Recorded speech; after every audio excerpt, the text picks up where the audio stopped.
anything that would help your luck? Not luck, but your skill check. +1 competence bonus on skill checks. Do you have any competence bonus? No. So, I mean, this is a... Where was it? This is a +1 competence on the attempt. Right, now we have guidance here. Okay, good stuff.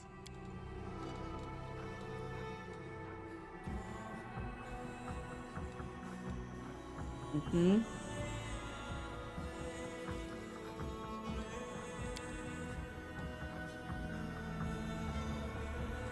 Mm-hmm.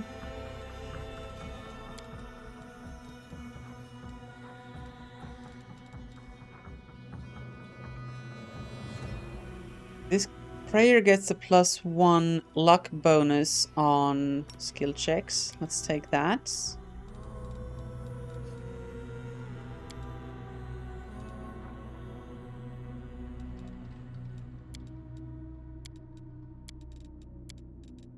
And the question is, does fortune apply to skill checks? Yes. Yes, it does.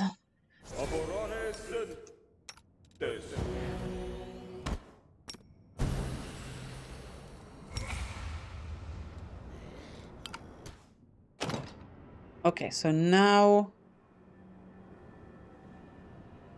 we roll with advantage and we have all the boni. And that's what I thought. You see spells enshrouding both the door and the bell. Judging by the nature of the spells, they belong to the Conjuration School. Is that all? Is that all I buffed for? Gosh darn it. Examine the door very closely. It's an ordinary door. It's of elvish make, There is nothing unusual about this door, other than its location. I mean, its location is pretty unusual. I would say unusual enough to compensate for the lack of unusualness on the rest of the door. I mean, look, this is the only button we can press. I'm gonna press the button. The door swings open and an ephemeral form appears in the opening. It looks like a soap bubble. Okay. On the other side of the door, you can just make out the hazy interior of a small, trinket-filled room, the typical ambiance of a Golarian inn. And a person gets yeeted through. Okay. New phone, who this? Clutching the door handle, a skinny figure falls through the soap bubble. The bubble contracts, then pops, dissolving into thin air. The door slams shut. Cautiously, touching the stone floor, the unexpected guest rises slowly to his feet. It seems that storyteller, for it is undoubtedly him, is quite surprised. I did not see this twist coming, chat. The storyteller head swivels around in bewilderment, his hands reaching to examine everything around him. Where am I? How did I get here? Who's there? I remember the sound of that breathing. Commander, is that you? Thank the gods it is you. Where are we? And if you don't mind me asking, what brought you here? Oh my goodness gracious. This is gonna... Okay. How did you get here? Good question. Judging by the demon's speech, I hear we're in the abyss, correct? And I suppose I was brought here by a portal. It was most likely activated by you. This portal must have been charmed specifically to deliver me here from wherever I may have been. I hope it will send me back the same way. You're unlikely to have charmed it this way. If you had, you wouldn't be so surprised by my appearance. True, true. This means the spell was cast in the past. In my past. But what if...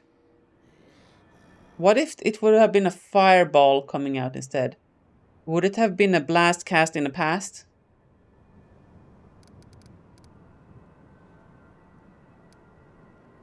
Anyway. In my past, the one I'm looking for, I have to admit, this finding is quite intriguing and perplexing. But this place, where are we? It's a tower, isn't it? Oh, come on. Come on, don't be like that, jelly friend. Don't be like that. Don't you want some time-traveling fireballs? Be real with me, jelly friend. Are you opposed to time-traveling fireballs? Because I have to remind you of your contract. You are required to be supportive of fireballs. All varieties.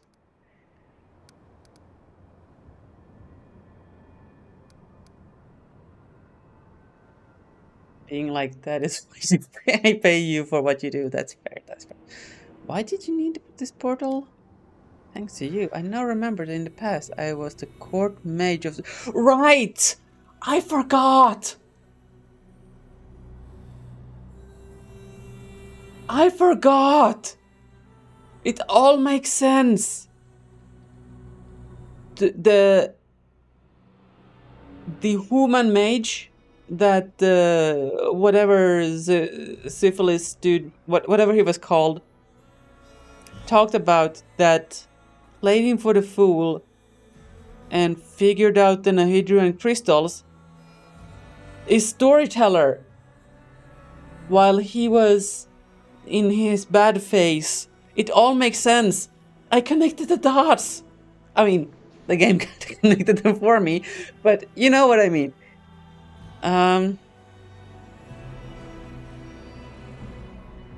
Came here looking for information about certain purple crystals, but I found you. You were looking for the heart of the tower, yes. I studied its capabilities here in Alushnura. You must have seen the socket it was placed in. Unfortunately, the details of my research are hidden from me by the gloom of oblivion. Okay. Perhaps, if I laid my hands on such a crystal, I would see something else in my past. Do you know where to get one of these? Did they come from mines, or maybe from the bottom of the sea? The elf takes out a delicate compass from his bags, the needle of which is slowly but constantly spinning. I sense the power we are looking for. My hands have touched it in the past. In the past, I do not remember. I think a little divination will come in handy. I can set this little trifle to help you. Explore the caves here. When you're near the crystal, the compass will let you know. This tower looks like the one where you almost got eaten by the dragon. Maybe it used to be your home too? I had forgotten about that, but yeah. If I could see this tower, I could be more specific, but I can say for sure that this is not the first time I've stood on one of these stones. Is there a door behind me in a stone arch? The wood is decorated with elven lettering. There's a bell with a pull next to it. The pull is made of leather. No, silk. Am I right? Okay. So, what do you think of this Lady Dog Galfrey sending me into the abyss? I'm not a politician or military leader, but I've seen all sorts in my life. That's why I have some experience in no different stories. The story I'm watching now, it did not strike a chord with everyone. There are many in Dresden who are saddened by your departure for the abyss. There are even some among them who say, though in a whisper, that Galfrey was envious of her commander's glory and was in a hurry to be rid of her. I know, right? That's what I said. This friend stinks of time shenanigans. I know, dude. I know. The majority praises the queen and expects her to lead them to new victories over the demons. I see. Traitors. Traitoring. There's gonna be a purge. Just saying that when I get back, there's gonna be a purge. And there's gonna be a lot more skeletons. Mark my words, chat. Okay. I see. Well, I found a lot of pages that might interest you.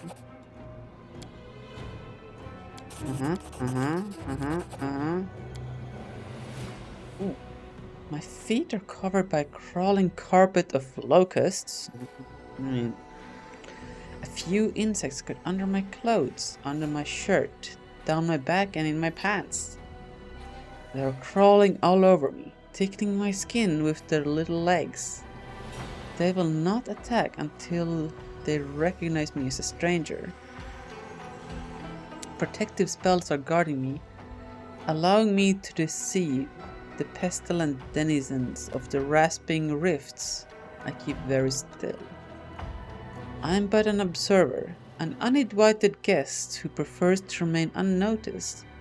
I don't hold my breath when Demon Lord Ascari swings his skies over Izinaga. I feel nothing when Izinaga deftly avoids the blow and tries to strike the Ascari in return. I am here by the order of Lady Nocticula, the queen of this place, right? I must observe the fight and then return to Alishinura. The affairs of demon lords do not concern me. Okay. Why did Nocticula send you to follow the Ascari? I don't know, and I don't want to know. My service to the Lady in the Shadow is almost over. It's the 17th year of my life in the Abyss. And I'm already counting days to the end of my term. Okay. Who is Izinaga? He's a racing demon lord, servant of Lamashtu. Okay. She simultaneously inhabits 7 mighty ant-like bodies. Yagna and the Ascari are always sniping at each other, but they dare not enter into open war, fearing Lamashtu's wrath. The current fight is just a small quarrel, 1 in a million. Yagna came to the Rasping Rifts with only 3 of her 7 bodies. I'm sure it will be easy for the Ascari to destroy the intruder. Okay. Where is Kinney?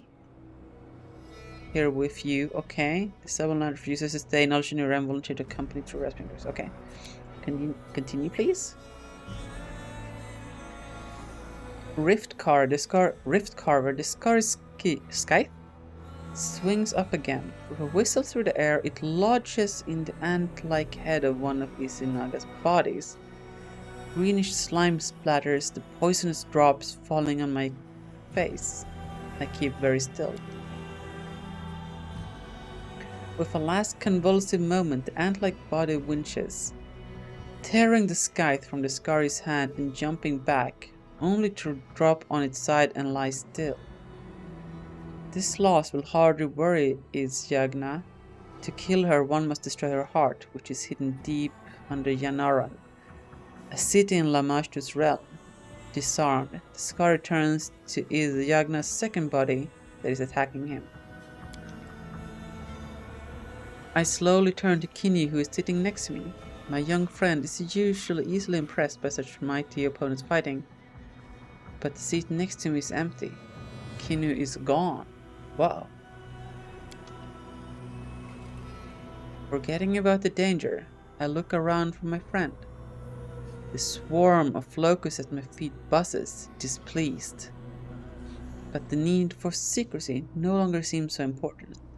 Where is Kinney? After a moment I see him, and a treacherous shiver runs down my spine. My friend is standing over Yagna's fallen body and reaches for the Ascari's skies sticking out of it. Damn!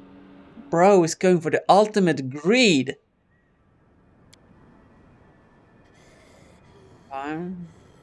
It's a big boy skith. Kindly stop, don't touch it, I scream, throwing caution to the winds. My friend turns to me, his face baffled.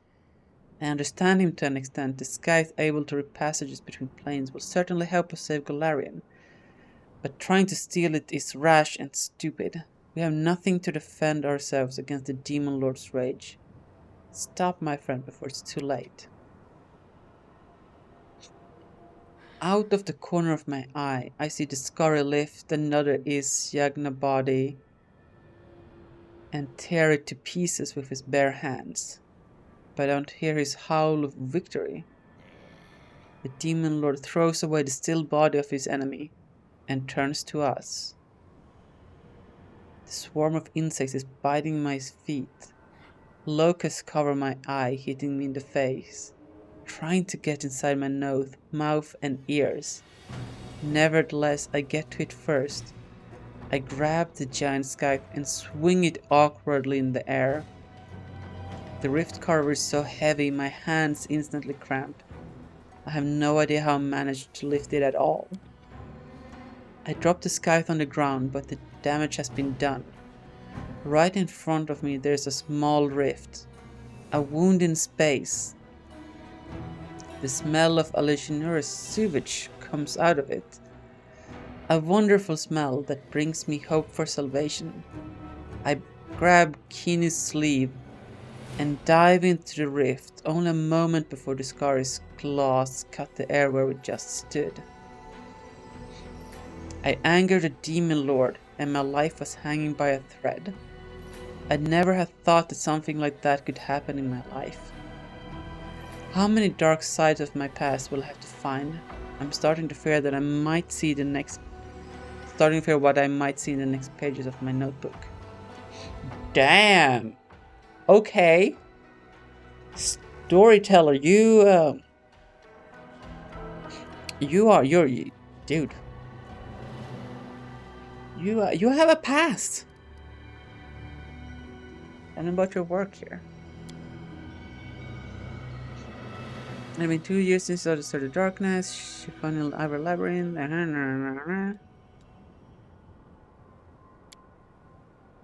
What did you tell me? Okay. This is your home? Okay. Oh, okay, we continue. This is a lot of exposition here. A lot of exposition. I can't smell anything but sewage. I can hear some demon snores or death rattles. Hidden by a cocoon of spells, I keep invisible watch in the dirty alley in Alishnor's lower city. 2 winged shadows sweep past overhead, and a terrible, stone-splitting shriek rolls like a tide through the streets. But it can't hurt me. I know the ways of the city, and have protected myself from Valexia's wild antics, okay? So we have heard the name Valexia before. I think we've even found her lair somewhere. My voluntary partner, a young half-elf named Kinney, sighs loudly and says yet again, "They are not coming." I shrug just as I've done every time before. "I'm not keeping you." Kinney frowns and turns away in response. I sneak a look at my friend. His unruly locks fall over his face. Kinney carelessly sweeps them out of his eyes, thinking about something. I find myself enjoying his gentle movements and look away, embarrassed. Oh my. Have a little more patience, my friend. Soon, our goal will be here. I'm sure of it. Tell me about Valexia. The maddest succubus of all those born in the abyss. Okay, we have a new target, chat. Even my lady in shadow can't but smile upon hearing the latest mayhem she stirred up just for fun. Surrounded by her 3 succubi friends known as the Sinners. So we know that these ladies... we killed them. Okay. That might complicate things. She flies naked over the city, as one does, crushing buildings with her raging screams, grabbing poor passers-by, taking them up in the air and dashing them down onto the rocks, getting into raging fights with no rhyme or reason. Truly, Valexia is the bane of Alishinara, but also its wild heart. Okay. Finally, my patience is rewarded.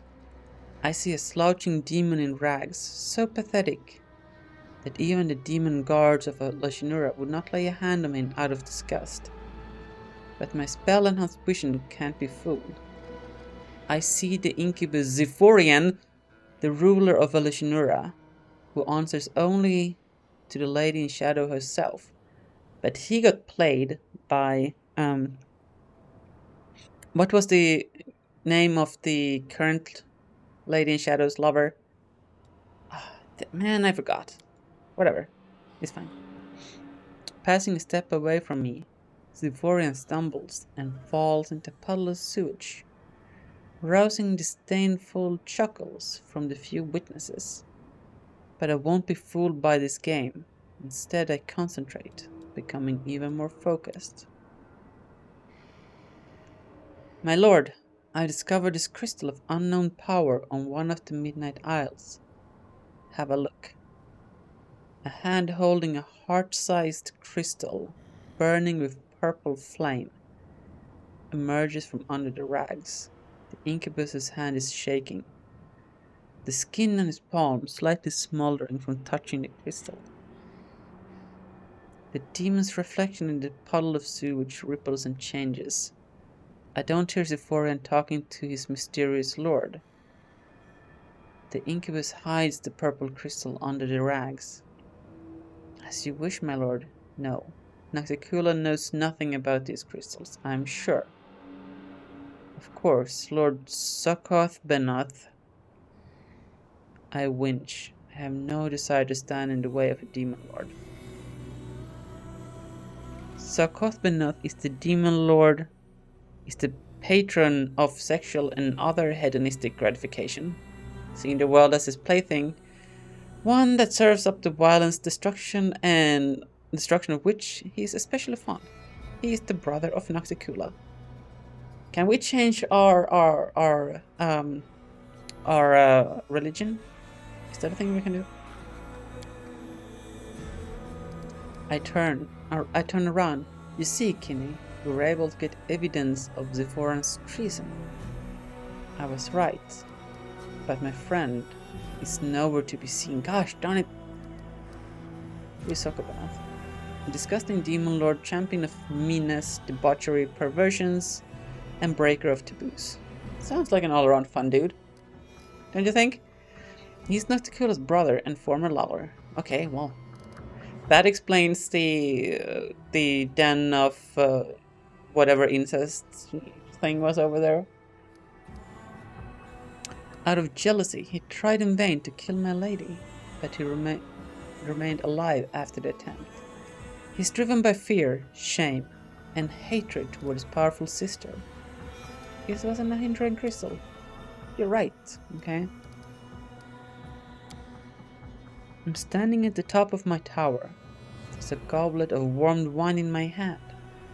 Nocticula was pleased with my raid. Oh no, she won't kill Zephorian on the spot. My lady's punishments are much more sophisticated. Banishing, demotion, even transformation into the pathetic creature the incubus was masquerading as. Nocticula has a lot of choices. I don't care. I've done my part.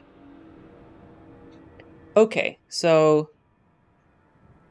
Hepzimura or somebody found the crystal, brought it to Zephorian, who thought it was, who is then betraying Nocticula by being in cahoots with Succoth Benoth. Meanwhile, Storyteller is beholden to Nocticula for a limited term of service for something he did. And this Kinu boy that's been with him, I think, is playing Storyteller somehow. And then there's this whole Baphomet okay. I'm getting Crazy Charlie vibes here. I cannot follow this intrigue or these relations. I sip from my goblet and turn to my friend. Without saying a word, Keeney takes out... Oh, maybe Keeney is a good guy. Takes out a rag from under his shirt and shows me the purple crystal wrapped in it. Oh, he swept the crystal from Zephorian? Okay. I chuckled. That's where my friend went at the end of the raid. Well, we're going to keep the crystal. I will study its properties in detail and find out if it will help us achieve our goal. Nauticula doesn't have to know that I have the crystal now. Let her look to Zephorian or her demon lord brother for it. I drink from the goblet again and look down. Alushinura lies at the bottom of the tower, like a faithful dog at the feet of its master. I earned respect here. Even the lady in shadow heeds my words. I feel a treacherous smile appear on my lips. Of course, when 17 years have passed, I will return to Golarion. But for now, I like my life here. Okay. We're gonna have to do the rest of his pages in our next stream chat. We are past my bedtime. This has been a massive lore dump, and I'm here for it. I just hope that you all are okay with all the reading and all the exposition and the lore. I feel like it's part of the game. Like if we just rush through this, I feel like we miss so much. But anyway, chat, thank you so much for hanging out with me today. I really do appreciate you. And if you're new on this part, stream already, my schedule is up here. If you want to be notified of new streams or changes to the schedule, scan this QR code here. It will take you to our Discord server, which is also the best way to influence our content here, or just, each post. There's a fair amount of that. Anyway, like I said, that's it from me. Hope you have a wonderful rest of your day, and I'll see you again in the next one. Bye!